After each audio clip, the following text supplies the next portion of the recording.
আরও 2 দিন দেশের 5 বিভাগে ভারী থেকে অতি ভারী বৃষ্টি হতে পারে বলে জানিয়েছে আবহাওয়া অফিস। টানা বৃষ্টিতে আবারও বন্যা পরিস্থিতির সৃষ্টি হতে পারে সিলেট সুনামগঞ্জ এলাকায়। বিস্তারিত খায়রুল ইসলামের রিপোর্টে। একমাত্র ওয়ালটন এসি দিচ্ছে 1 বছরের রিপ্লেসমেন্ট গ্যারান্টি এবং কম্প্রেসরের 10 বছরের গ্যারান্টি।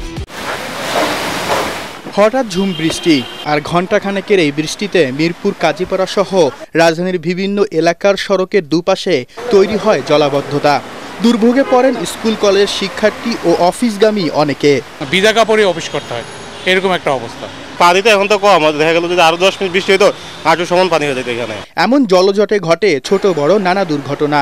বছরের পর বছর এই সমস্যার স্থায়ী সমাধান না হয় ক্ষোভ জানান নগরবাসী। ওকে উদ্যোগ নেয় না, কোনো ড্রেন পরিষ্কার করে কি ওই মাঝে মাঝে ভিতরে ওই আমার এখন ভিতরে পানি উঠে গেছে। আমি সাইকেলের নিচে থাই এই গলির মধ্যে, এখন আমার পানি ঢুকে গেছে। অল্প একটু বৃষ্টি হয়েছে, পানিতে পুরো যে জমে রয়েছে ময়লার জন্য আটা জানা ইয়া করা জানা। এই যে এখন যাই আবার সব দুই মিশে তারপরে আবার দোকানে ঢুকতে হবে।